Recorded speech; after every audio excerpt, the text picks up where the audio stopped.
Bueno, iniciemos por ver que la presentación de hoy está basada en los siguientes libros. Vamos a utilizar el libro de Lumbreras de 1981 que se titula La arqueología como ciencia social. También vamos a complementar con el trabajo de Vargas Arena que también lleva por nombre Definición de conceptos para una arqueología social. Y este se publicó en el libro titulado Hacia una arqueología social. También voy a utilizar el libro de Bentley, Mashler y Chip and Dale que ustedes ya han visto que utilicé en las clases anteriores. Vamos a ver el capítulo 6 de Maguire.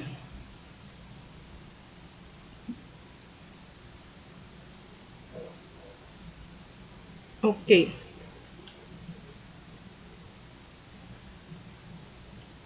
Es importante que para la clase de hoy ustedes vayan entendiendo que debido a la amplitud y complejidad a nivel conceptual del marxismo, decidí sintetizar los términos más relevantes en un documento que el asistente del curso. Entonces es más que todo un glosario pues, de los principales conceptos de esta clase y algunos conceptos básicos del materialismo histórico dialéctico.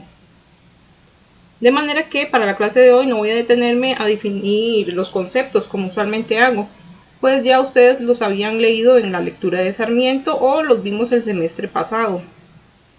Sin embargo, si tienen algunas dudas, podemos ir refrescando algunos conceptos, esto tal vez en las secciones finales de la presentación o a medida que van saliendo las secciones de dudas y preguntas.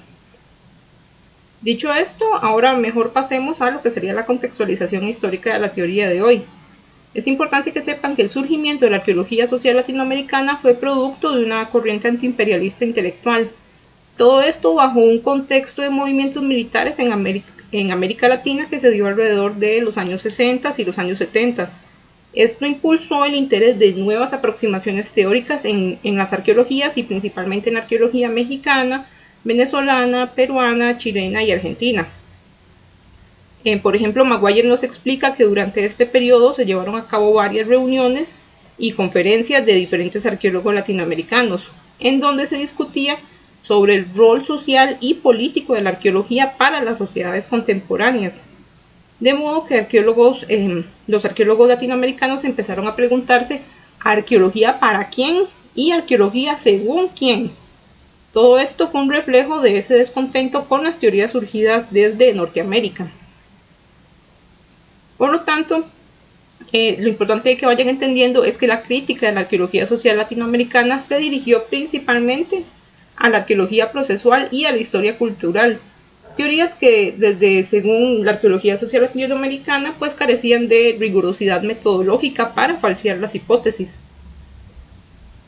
Ahora vayamos continuando con la presentación.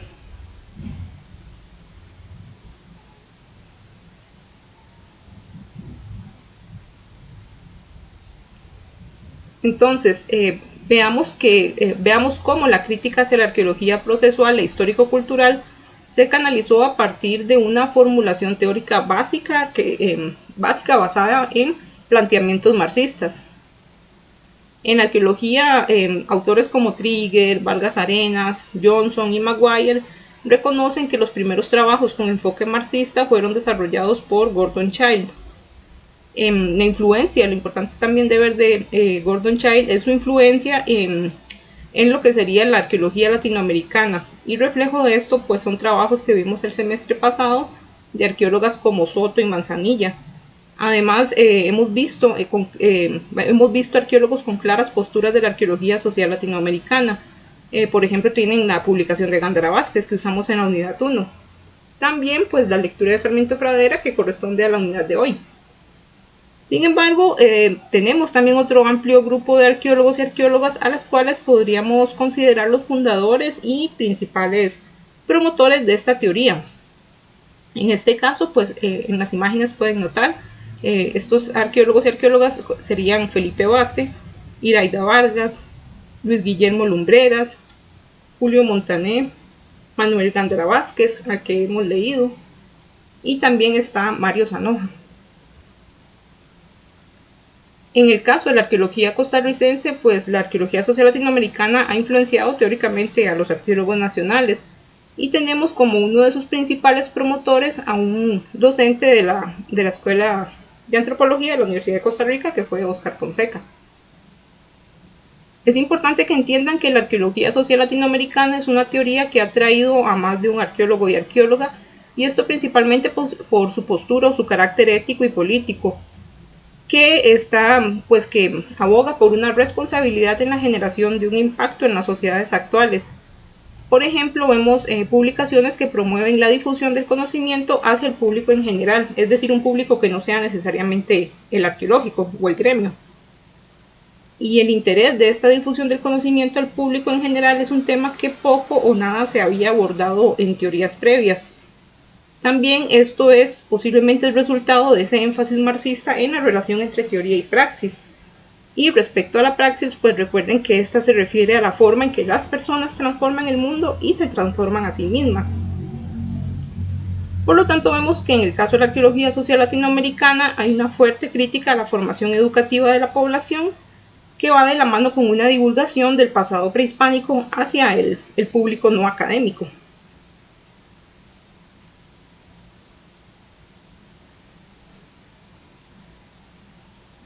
Ok, continuando. Pero, bueno, antes de continuar directamente con los contenidos más conceptuales de la unidad, pues quisiera que viéramos los principales argumentos teóricos de la arqueología social latinoamericana. Sin embargo, no, debido a que esta es una teoría teóricamente extensa y altamente diversa a nivel conceptual, voy a utilizar solo algunos conceptos claves y un modelo desarrollado por Lumbreras.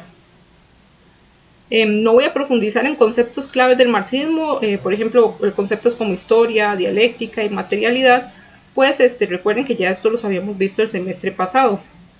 Entonces, para repasar las principales ideas de la arqueología social latinoamericana, voy a utilizar el trabajo de Vargas Arena de 1988 y, como les mencionaba, los argumentos de Lumbreras de 1981, más que todo para complementar a nivel conceptual o de las definiciones.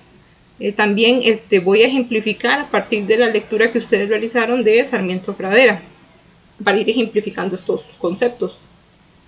También quiero aclarar que, bueno, el esquema que vamos a ver más adelante lo saqué del libro de Lumbreras de 1981 y que, bueno, ese es el esquema o el modelo que voy a ejemplificar a partir del caso que Sarmiento Pradera expone, que correspondería al modo de vida aldeano cacical. Sin embargo, antes de proceder a ese ejemplo, es importante que ustedes sepan que en la historia antigua de Latinoamérica, por lo menos Vargas Arenas identifica al menos 5 modos de producción en el Caribe latinoamericano, no solamente el modo cacical que ustedes leyeron, los cuales también podrían utilizarse como a manera de categorías de evolución social, pero que no son de carácter unilineal. Recuerden, la arqueología social latinoamericana es de carácter multilineal. Entonces ahora veamos rápidamente esos modos de producción más comunes y algunas características principales. En primer lugar, vamos a tener el modo de producción comunitario simple o apropiador. Esto corresponde a sociedades tipo banda que se apropian directamente de su objeto de trabajo y tienen una economía pues basada principalmente en la caza, la pesca y la recolección.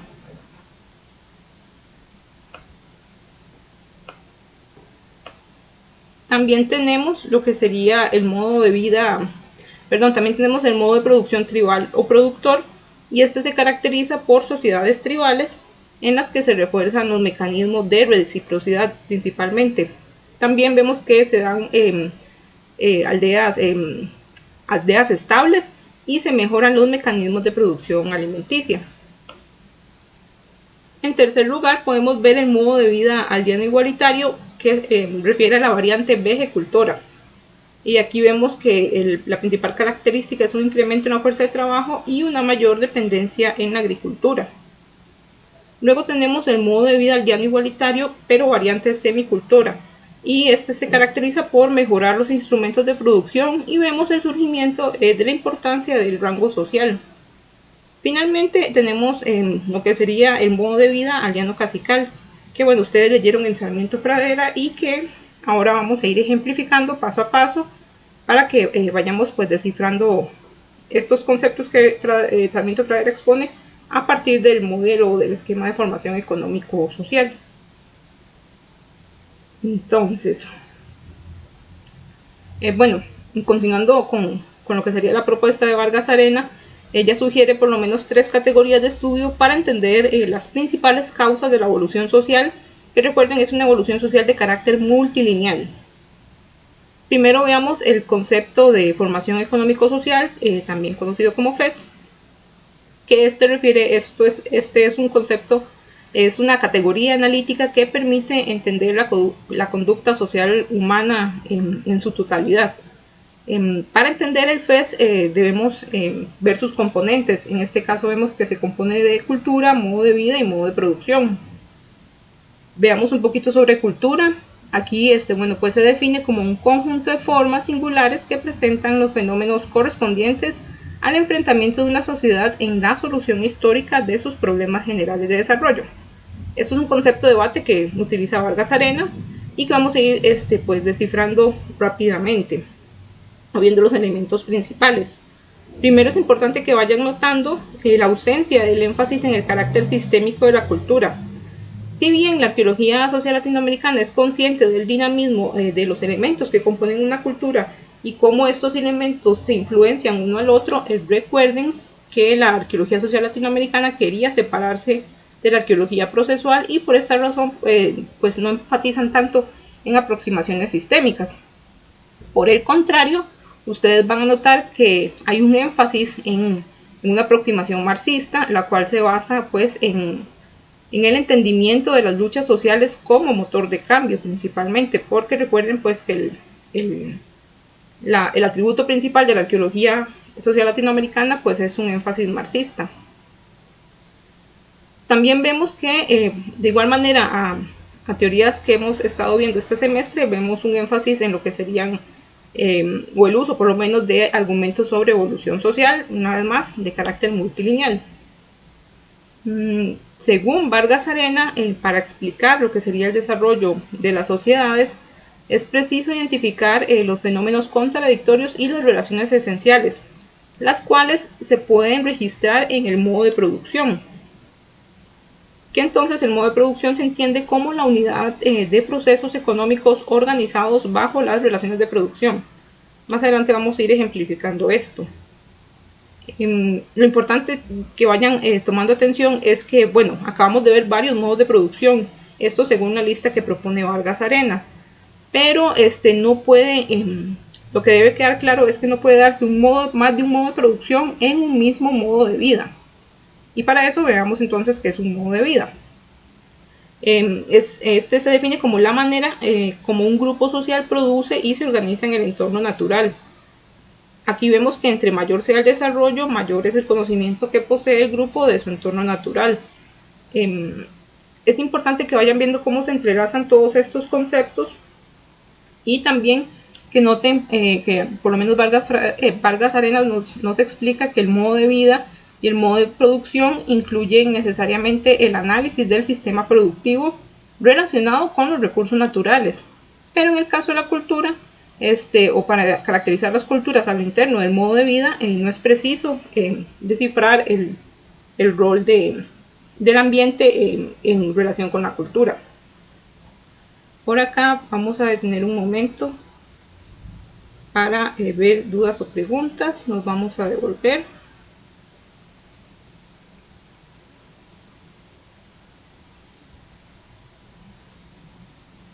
Ok. Vamos a continuar entonces. Ahora vayamos viendo, para continuar vayamos viendo cómo se entiende la formación económico-social y los componentes que habíamos mencionado, pero a partir de la propuesta de Sarmiento Pradera. Entonces, empecemos por ver las diferencias entre lo que serían los componentes o la estructura que compone el FES. Por un lado tenemos la superestructura, que recuerden se compone de la ideología, la cual podríamos definir como la manera en que se percibe el mundo. También la superestructura opera sobre la infraestructura, que también se conoce como base, y pues la base podríamos definirla como a partir de los componentes que la integran, que sería el modo de producción, que está a su vez compuesta por las fuerzas productivas y las relaciones de producción. Empecemos por ver las fuerzas productivas, y estas refieren a los elementos necesarios para que exista la producción. Estos elementos pues son cuatro principales, dos principales. El primero se divide, son los medios de producción, que se dividen en otros dos elementos, que serían los objetos de trabajo, y que bueno, estos se refieren a la obtención de los materiales del entorno natural. También dentro de los medios de producción están los instrumentos de producción, que se refieren a las herramientas y conocimientos que permiten disponer de la energía.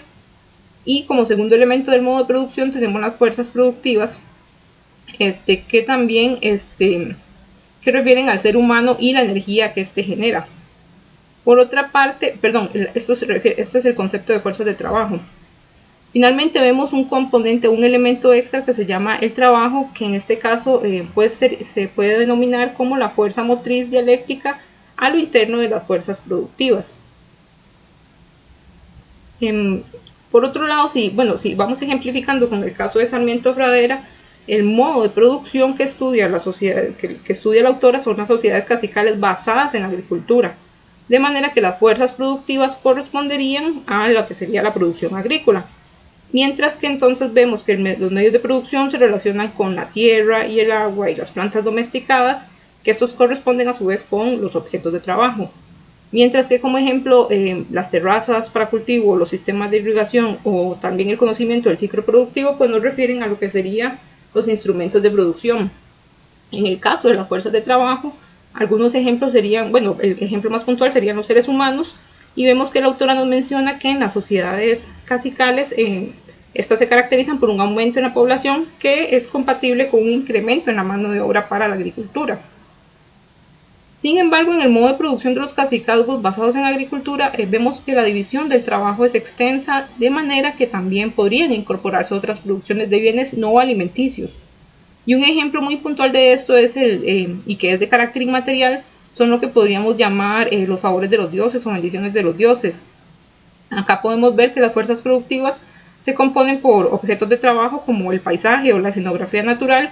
Todo esto para entender, entender la idea de que los dioses son elementos de la naturaleza.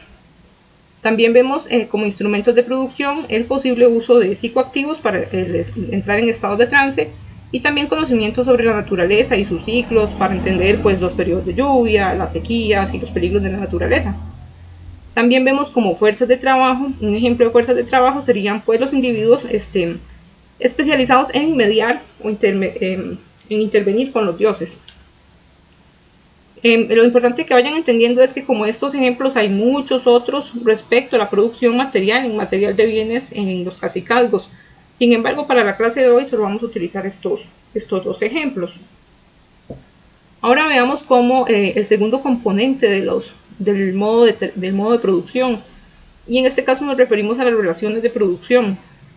Recuerden que en las fuerzas de trabajo, en las fuerzas productivas, vimos relaciones principalmente tipo humanos-humanos. Y esto, digamos, según el papel que cada uno desempeña, repito, en las fuerzas productivas vimos relaciones principalmente tipo humano-naturaleza. Y en este caso, digamos, en las relaciones de producción vamos a ver relaciones principalmente de carácter humano-humano, para ver el rol que desempeña cada individuo en la producción. Aquí es importante que vayamos notando que cuando en las fuerzas productivas las relaciones humano-naturaleza las vemos ejemplificadas en la relación de los humanos con los medios de producción, es decir, con los instrumentos y objetos de trabajo. Estas vinculaciones en Sarmiento Pradera nos dice son relaciones de propiedad. Y lo importante de ver es que estas varían a nivel histórico dependiendo de la capacidad de los humanos para explotar los recursos. Sin embargo, lo importante de entender es que estas relaciones de propiedad van a definir las posiciones de las personas en las diferentes etapas de producción, ya sea a nivel participativo, en la distribución, intercambio y el consumo. Entonces, las organizaciones sociales de producción tipo cacicazgos, en estas sociedades, en estas organizaciones la propiedad es colectiva, pues todos van a tener acceso similar a los objetos e instrumentos de trabajo. Además, vemos que la organización técnica y financiera de la producción se dan principalmente a nivel de las unidades domésticas. Y esto lo vamos viendo reflejado en el control de la producción excesiva de bienes, es decir, el plusproducto. Pues en los cacicazgos la autora nos menciona que no hay individuos que expropien a los productores de sus productos sin una transacción a cambio. Por lo tanto, vemos que los productores pueden decidir si el plusproducto se mantiene a lo interno de la unidad doméstica o si lo resguardan en un almacén comunal, donde los bienes producidos luego podrán ser redistribuidos entre la comunidad o intercambiados con otras comunidades. También podrían utilizarse para festines comunales o utilizados en caso de algún desastre natural que afecte la producción de la unidad doméstica o la comunidad. También es importante que vayamos viendo que uso del plusproducto demanda pues el uso de prácticas de almacenamiento, y esto va ampliando la división del trabajo, de manera que se van generando nuevos cargos para negociar los bienes con otras comunidades, así como para redistribuir los bienes entre los integrantes de la comunidad. Las personas que se van a encargar de estas labores van a ir ganando prestigio a nivel comunal. Y vemos también el surgimiento de otro grupo de trabajadores de carácter que la autora llama artesanos especializados. Y esto debido a que la agricultura es una práctica pues que no requiere de tiempos completos de trabajo. Y por lo tanto, en épocas de bajo trabajo agrícola, algunas personas van a dedicarse a la producción de bienes no alimenticios. Por ejemplo, dígase la fabricación de herramientas o tejidos, y también inclusive pues los productos relacionados con los dioses. Entonces, hasta aquí, ¿dudas o preguntas?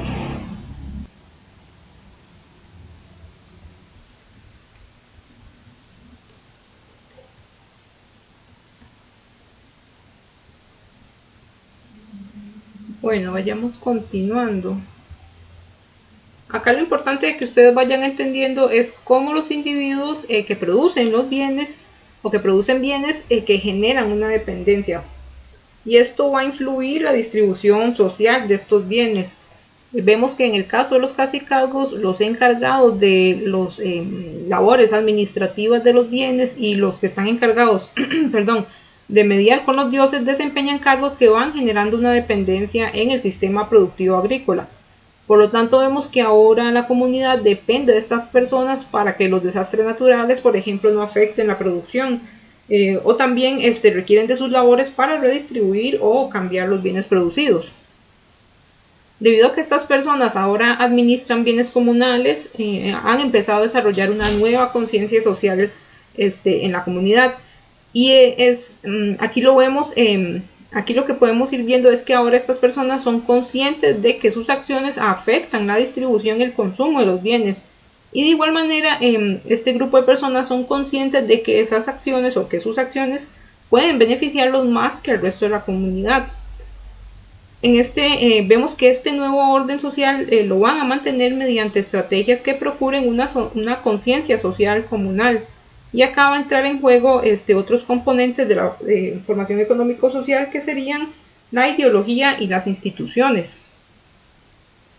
En el caso de los cacicazgos, la principal institución es la familia, que la autora pues lo ve desde la unidad doméstica y el grupo de parentesco. El nuevo grupo de personas encargadas de los cargos administrativos, religiosos y políticos van a requerir del apoyo de sus parientes para mantener esos cargos. Y para eso, para mantener esos cargos y esa conciencia social también, pues van a extender sus redes de contacto y parentesco a medida que van interactuando con otras comunidades. Por ejemplo, ellos pueden implementar estrategias de reciprocidad distributiva o vínculos matrimoniales.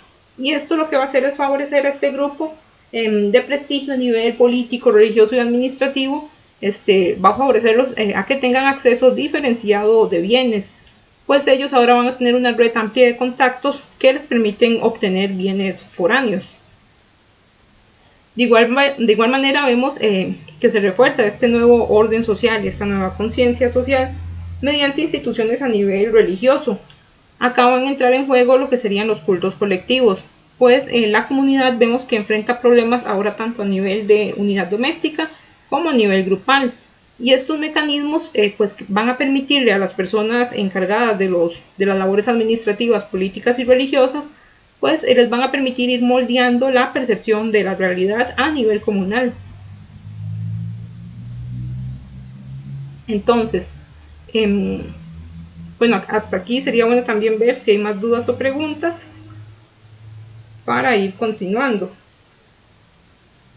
Bueno, para ir finalizando, sintetizando las ideas que hemos visto, bueno, antes es importante enfatizar que esto es apenas una breve explicación del modelo de formación económico-social, de manera que los invito a que revisen más sobre la arqueología social latinoamericana y que refresquen pues los conceptos claves del marxismo que vimos el semestre pasado. Pero ahora sí, para ir finalizando, vayamos sintetizando algunas ideas básicas. Lo primero que podemos ver es que el concepto de cultura cambia respecto a la arqueología procesual, pues ya no se enfatizan en aspectos marxistas como más bien ahora se van a enfatizar en aspectos marxistas como las contradicciones tanto en la infraestructura como en la superestructura. Si bien vemos que desde la propuesta de Sarmiento Pradera se quiere enfatizar en aspectos económicos, pues la propuesta de la arqueología social latinoamericana es amplia y también incorpora diferentes elementos de la cultura, de manera que es posible identificar varias causas del cambio social. También podemos ver que aunque la arqueología social latinoamericana intenta desligarse de la arqueología procesual, ambas comparten elementos en común. Por ejemplo, vemos aproximaciones evolucionistas sociales y vemos también sobre el vínculo entre el humano y el ambiente. Por otra parte, y aunque no lo discutimos a profundidad en la presentación, también la arqueología social latinoamericana tiene una postura positivista, y esto en el sentido del interés en la formulación de leyes y en los intereses en la contrastación de hipótesis.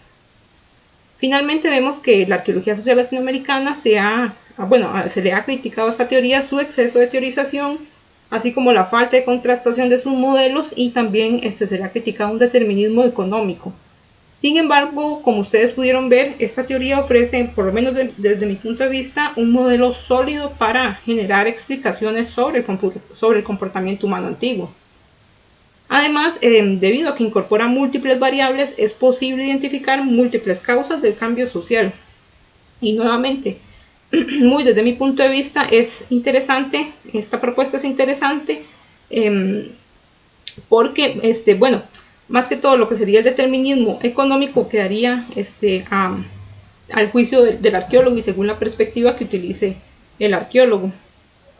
Ya para finalizar tengo una sugerencia final, y en este caso pues a los interesados de esta teoría, así como al estado actual de las publicaciones relacionadas con la arqueología social latinoamericana, este año la profesora Yajaira Núñez Cortés publicó un artículo al respecto en la revista de Cuadernos de Antropología, que es la revista del Centro de Investigaciones Antropológicas, y este artículo se llama Voces de la Arqueología Protesta, Arqueología Social Latinoamericana, un análisis bibliométrico del Boletín de Antropología Americana. Hasta aquí, ¿dudas o preguntas?